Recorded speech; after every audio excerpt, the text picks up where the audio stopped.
Well, it's time to talk solar again with Go Solar's Chief Executive and co-founder, Andrew Middleton.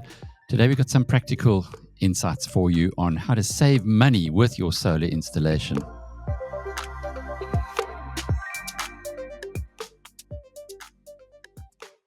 Andrew, I feel like I'm a little bit of a missionary for you guys. I've told quite a few of my friends to come along to Go Solar, and so far, I shouldn't say so far, because I know there was one little hitch that we had from a business community member, and congrats, you guys sorted that out quick. But everybody who's gone your route has been giving it a big thumbs up. Are you seeing that the momentum for installations is actually growing? Well, thanks again for having me, Alec, and thanks for being such a good Go Solar ambassador. And yeah, so we always aim to please, and sometimes there are some glitches, but we pride ourselves on getting it right. I think when we last spoke, there was definitely a downturn in momentum installations. We've seen that pick up quite nicely. So I think it was interesting. May, June were record months, I think, for the industry. July was quite a slow month, and August a slow month, but September has turned around quite nicely. So we're looking forward to some positive momentum into the end of the year, into summer, when solar actually can show a lot of the other benefits that it has, not just the benefit of protecting you for load shedding. When the sun is shining, it's going to be generating you lots of affordable, reliable, clean energy. So we're looking forward to the summer months. Well, that's very much the case here in the Western Cape, where I now live, where we've had horrific winter. The people who have been around much longer tell me it's the worst winter they can remember. It's been overcast a lot of the time. Does that affect the amount of solar that you can draw generally as a Go Solar client? Absolutely. So it's very much dependent on, firstly, the season it's a shorter day, so there's less daylight hours in winter. In both, all around the country. And yes, if there is the kind of rain that we've seen in the Western Cape, it has a significant impact on solar production. You still will get some production when there's an overcast day, but our solar data in the Western Cape the last 3 or 4 months, we don't need to read the news around record rainfall and floods. We can see it on our customers. It's been a very tough winter for solar in the Western Cape from a production perspective. Can you share any of those numbers with us? Well, I don't have the aggregated data right in front of me. We can certainly do that on a next episode. But it's considerably less. Almost half the generation we've seen in the same months in Johannesburg and other areas. Up north. So it does have a significant impact. But we think in the summer months the Western Cape is going to do very well. The longer days that they have down there as well. So it should even itself out. But certainly not 2 or 3 months where you'll be saving a lot of money from a solar perspective, but you still get the other benefits being protecting you from power outages. Andrew, how does it work from a usage point of view? We're going into, again, what the locals tell me is going to be a long, hot Cape summer. So the sun will be shining a lot, lots of solar being generated. How much of that power, though, gets used? Because once the battery's full, and once you've used whatever electricity you will during the day, presumably you don't just keep producing solar power. No, yeah, you're right. So the system is very smart. So power needs to be generated and go somewhere. So first, what it'll do is it'll go into your house and make sure that whatever you're using on the load there is utilized by the panels. If there's excess and there's capacity in the battery, then it'll charge the battery. And if there's nowhere for it to go, such as you can't feed into the grid just yet, or you can, but it's complicated, then it will effectively throttle the panels and they'll be wasted daylight hours, essentially. So that's why it's very important that there's a bit of load management that comes with solar. And I'll explain what I mean by that. And that's effectively finding ways to shift your energy consumption into those daytime hours. And most households, wake up in the morning, that's the peak, have your coffee, have your shower. There's a spike in energy demand, and then later on in the evening is when the spike happens again. And that's why we include batteries in all of our systems, so that we make sure we can store some of that energy when you're not at home, and you can use it in the non-solar hours. but they're nice products in the market, plenty that will help you optimize when you heat your water up. And also there's a behavioral aspect where we try and incentivize customers to, put the appliances on later in the morning, utilize your air cons in summer. Air cons are great for solar. Pool pumps are fantastic for solar. You run those during the day. So there's lots of ways that we can help customers use it more efficiently, and we're working on some smart ways to do so. Boreholes as well come to mind. I guess anything that's energy hungry, try and run it during the solar hours. And then the other thing is, how far can you safely drop the batteries to it at night? Because I'm scheming here. I'm saying, well, if I can get the batteries to 100% during the daylight hours, then at night, as long as we don't go overboard, if I use 50% of the battery, would that mean that I wouldn't have to go to Eskom for any power? Yeah. So the manufacturers recommend it. Usually you don't want to discharge them below 20 to 30%, and that's really just to protect the battery, not damage it. But there's still quite a lot there from going, the 70, 80% that you utilize. There's still plenty of battery there, and you can always add more. So yeah, I think there is a possibility. Battery settings are very important, Alex. So we offer certain battery settings on our app where you can set your battery up to discharge to the minimum that's recommended, and then you'll get the maximum savings because you'll always have battery capacity to take the excess solar in during the day. You can also set it to keep your battery full, and we call that the protection mode, and that's when you've got stage 6 load shedding and poor weather, and there the household's generally less worried about the saving and more worried about keeping the lights on. And then we've got 2 modes in the middle, which is our balance mode, which effectively tries to balance the savings component with the load shedding component. And then we have our newest version, which is Go Solar Managed, which is effectively we will change the settings for you based on the different levels of load shedding, which is hot off the press. So battery settings is very important because if you keep your battery too full and you're too conservative, you won't generate as much solar, you won't save as much money. But if it's too low, you might lose your power. But it's a wonderful offering that you're talking about now, because I think about myself. Sure, if I apply my mind, I'll be able to achieve the savings, but often you get distracted, you forget, and then there's some load shedding and you'll be left without power, which kind of defeats the whole object. So is it pretty easy then just to get hold of your guys and say, please manage this for me? Yeah. You can get hold of us, or we can set you up on our app. A lot of our customers don't know about our app. We're trying to get it out there more and more. It's a web app, and we're going to convert that into a mobile app that'll be easier to download and use. But you can also set it yourself if you don't want to call us or email us. And I think we're trying to encourage customers to go that route so that it's easier. It's instantaneous. Effectively, it's a few clicks on your phone, and there you go. It's amazing how we've become so conscious of electricity in South Africa. Growing up, lots of people, I remember my father, because he came from the north of England, he would always switch off lights when he went into a room, and he grew up tough, and he forced me to do the same thing, I guess. But many of my contemporaries never really had those disciplines because I guess it was just so cheap. Yeah, no, absolutely. I mean, I grew up in one of those households where I got into trouble if I didn't turn off the lights, so I can relate. But yeah, it was really one of the key selling points to invest in South Africa. Really, post democracy was we had a very well run utility with excess power and very cheap power. So you could bring in aluminium smelters and big mines and all these good things and motor manufacturing.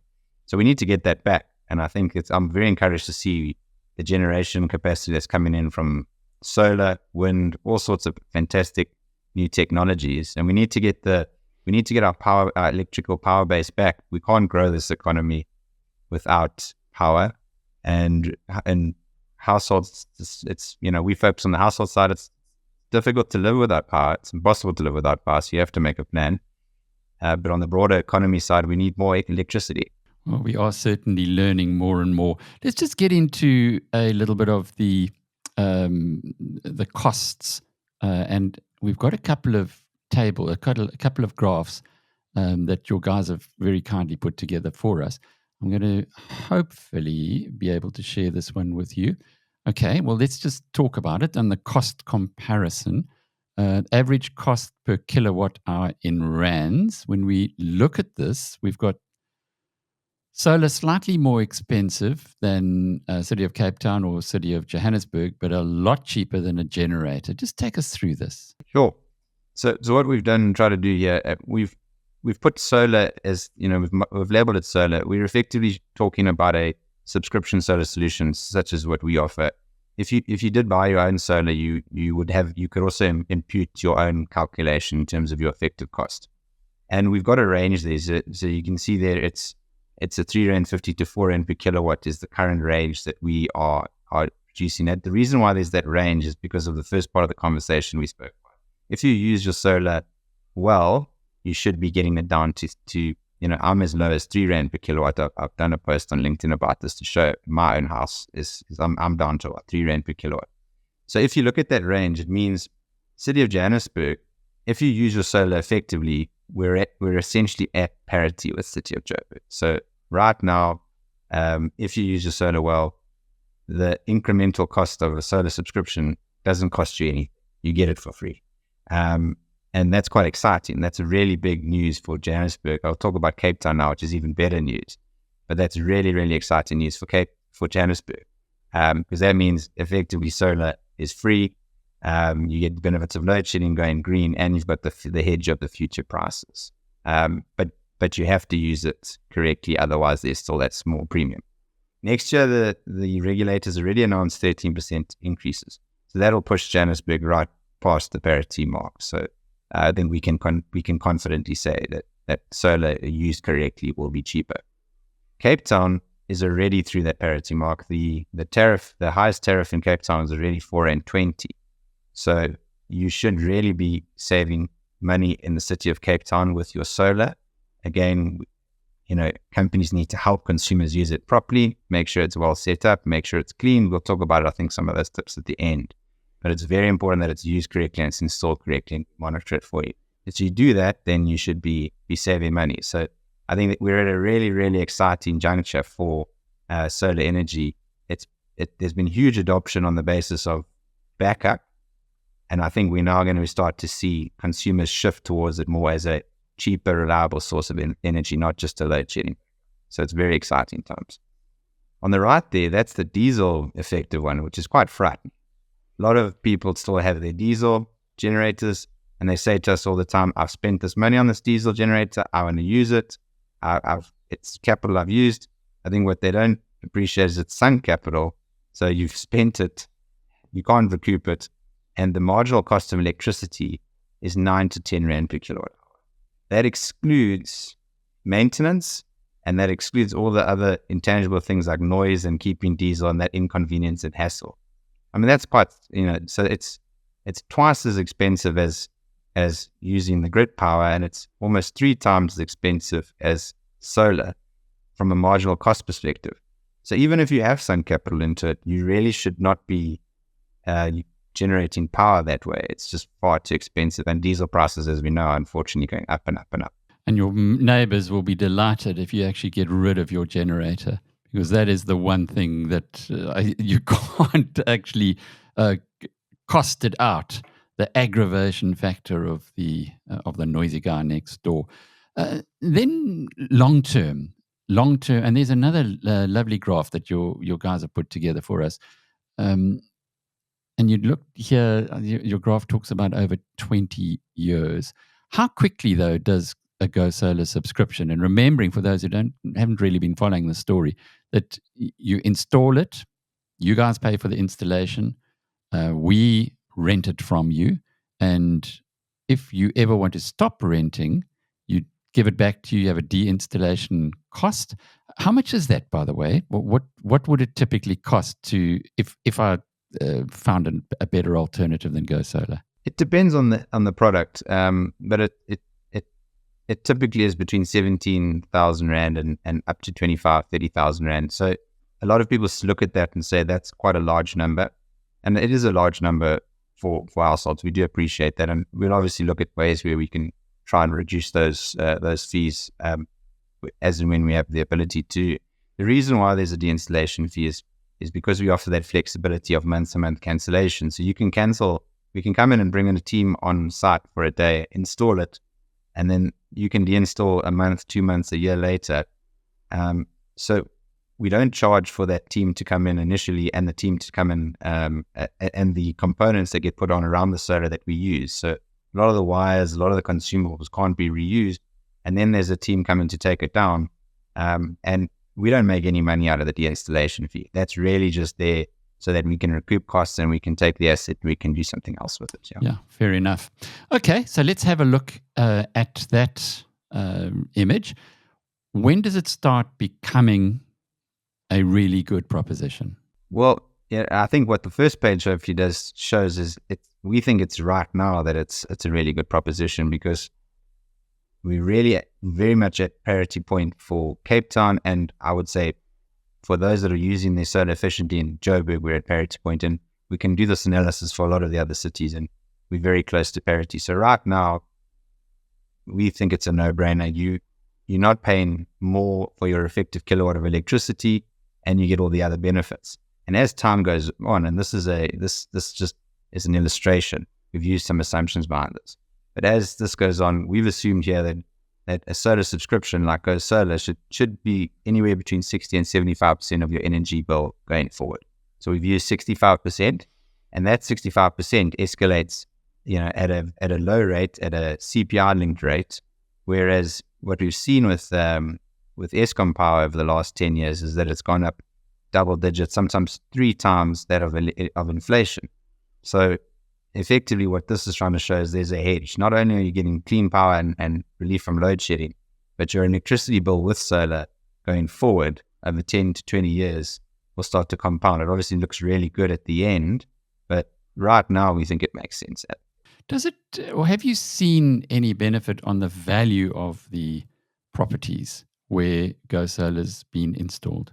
We think there's definitely value. It's quite an intangible value. There have been some studies to show that there's some value attributable to it. I personally think it's quite difficult for someone who's purchased the solar to recoup that investment. Someone wants to buy your house, they just, they pick up the number. I don't think you're able to negotiate a monetary premium, but I definitely think it makes your house more sellable and more attractive. And if you want to rent your house out to tenants, I think it's almost a must now that you've got some kind of alternative energy source. So that again is quite a positive from a subscription model. If you are thinking about renting your house out or selling it in a year or two and moving somewhere else, and you don't want to invest in solar and you won't get that payback, then going with this solution gives you that flexibility. And we get a lot of home transfer requests, and majority of those of customers that buy homes from our existing customers, or people that buy homes from our existing customers, they take on the Go Solar's contract, because it's just one of those bills that you take on board with your fiber and your city municipal rates. Yeah. Let's look at some practical solutions. We've already spoken about how when we were kids, we switched off the lights when we went into rooms. Is it still such a big deal now with LEDs? I remember we paid a lot of money to get all the lights changed from as they were in the past into LEDs, and it was explained to me that they draw 1/10 perhaps of the electricity that the old-fashioned lights drew. Absolutely. I mean, solar is one part of having an efficient home. It's a good part, but households must consider things like LED lights. Absolutely. I think LED, yeah, as you say, 10% of the energy use, they last longer. It makes a lot of sense.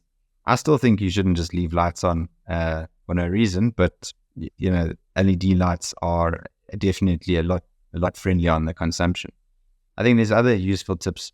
I think very importantly, when the installation is done, it's important that the positioning of the solar panels is in the right place. That's paramount. You want to make sure that you get the max solar exposure. It's not always north facing. A lot of our customers tell us it has to be north facing. Sometimes it's in coastal areas, an east-west orientation will make sense. It all depends on where you are, what your garden looks like, and we'll work that out. I think the time you use energy, we've spoken about that. So try and shift your consumption habits. Appliances is another big thing. And together with LED lights, I think when you look at the newest fridges, the newest microwaves, they've got energy ratings on them.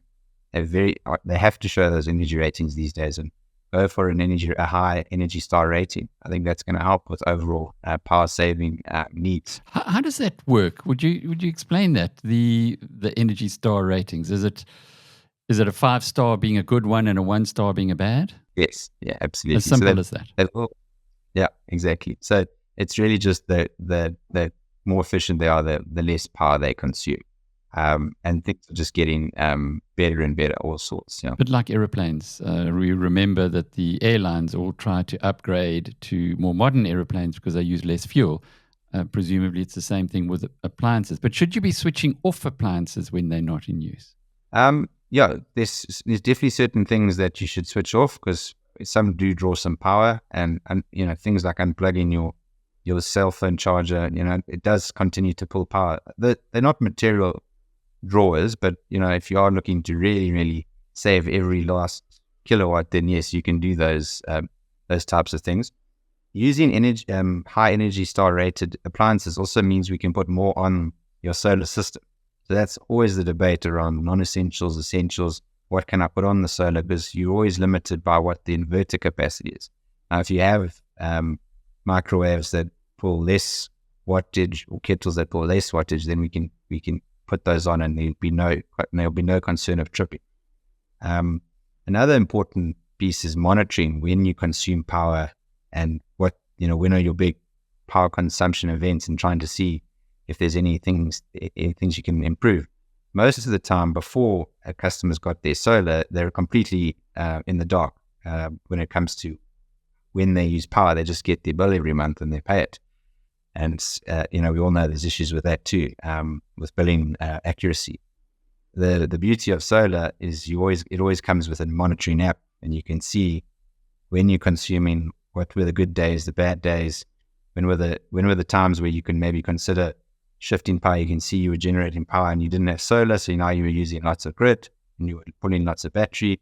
So that kind of information, makes the household more informed. Some households don't want to look at that and just want to get on with life with solar. But we've got lots of customers that spend a lot of time looking at the app, and we like that, because we're solar nerds at Go Solar. We love looking at the data. Well, there's lots of money involved. So if there's cash involved, I'm sure that it's enough of an incentive for most human beings. Maintenance, should I be getting up on the roof and making sure that the panels are clean or washing them down every now and then? Absolutely. So we offer cleaning as part of our solution once a year. I think that there's room for more cleaning. Up in the Highveld in winter, the difference I noticed with after my cleaning, just next day, was about 20% improvement. And that's because of the dust up in the Highveld. Coastal areas are getting often rain more throughout the year, so that does benefit coastal areas where you stay, Alec. But if you're close enough to the water, you also might get some salt residue, sand. So depends where you are. If you're right on the beach, then I would consider cleaning more often. But if there's regular rain, then it should take care of it for you. It's simple cleaning. It's just important that people clean during the right time of the day. You don't want to clean the panels when they're very hot. Putting cold liquid on them when they're very hot can damage them. So always best to clean in the mornings or late in the evenings. Well, we've learned a lot today. Hopefully saved a lot of money. Andrew Middleton is the co-founder and the chief executive of Go Solar. I'm Alec Hogg from biznews.com.